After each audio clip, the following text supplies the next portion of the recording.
नागपुरात आज एकनाथ शिंदे आभार दौऱ्यावर आहेत। धमकी आल्याच्या पार्श्वभूमीवर एकनाथ शिंदेंच्या सुरक्षेत वाढ करण्यात आली आहे। नागपूरच्या उपमुख्यमंत्र्यांच्या देवगिरी शासकीय निवासस्थान इथे प्रत्येकाची तपासणी करूनच प्रवेश दिला जातोय। उपमुख्यमंत्री एकनाथ शिंदे यांना धमकीचा मेल आल्यावर सुरक्षा यंत्रणा अलर्टवर आली आहे। उपमुख्यमंत्री एकनाथ शिंदे आज विदर्भ दौऱ्यावर असल्यानं रात्रीपासून नागपुरात ते मुक्कामी आहेत। आज गोंदिया आणि नागपूरच्या कन्हान इथे त्यांची सभा पार पडणार आहे। या धमकीच्या पार्श्वभूमीवर एकनाथ शिंदेंच्या नागपूरच्या देवगिरी या शासकीय निवासस्थानी सुद्धा कडेकोट बंदोबस्त आहे। भेटायला येणाऱ्यांची नोंद करूनच त्यांना सोडण्यात येत आहे। या संदर्भात आढावा घेतलाय आमचे प्रतिनिधी प्रवीण मुधोळकर यांनी।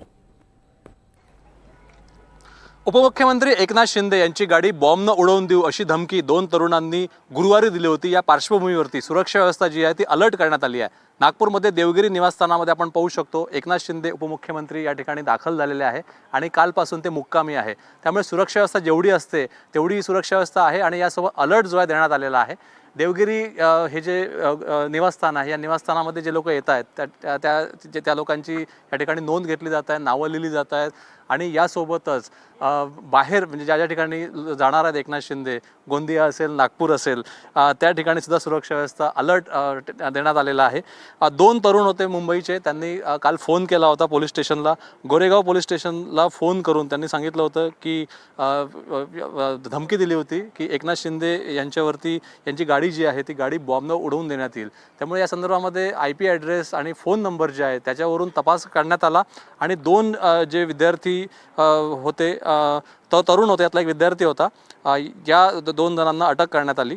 मंगेश वायाळ असं एकाचं नाव आहे आणि दुसऱ्याचं नाव अभय शिंगे।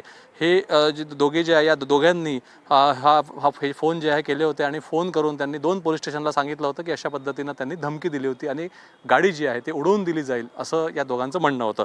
यानंतर या दोघांनाही बोलवण्यात आलं पोलीस स्टेशनमध्ये आणि या दोघांचे बयान जे आहे ते घेण्यात आलं। या दोघांनीही कुरघोडी करण्यासाठी एकमेकांवर अशा पद्धतीनं फोन केल्याचं सांगितलं होतं।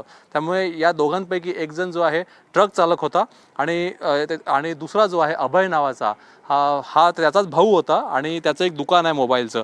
त्यामुळे कुरघोडी करण्यासाठी या दोघांनीही दोन विविध पोलीस स्टेशनला फोन केले आणि या दोघांनाही ताब्यात घेण्यात आलं। पण जरी हे सगळं प्रकरण जे आहे हे प्रकरण जरी खोडसाळपणाचं असलं तरी या घटनेनंतर सुरक्षा व्यवस्था जी असते ती सुरक्षा व्यवस्था जी आहे ती चोख ठेवण्यात येते आणि आजही आपण नागपूरमध्ये पाहू शकतो सुरक्षा व्यवस्था जी आहे ती चोख आहे आणि अलर्ट जे आहे ते नागपूर, गोंदिया आणि ज्या ठिकाणी एकनाथ शिंदे यांचे कार्यक्रम आहे त्या ठिकाणी सुरक्षा व्यवस्था चोख ठेवण्यात आलेली आहे।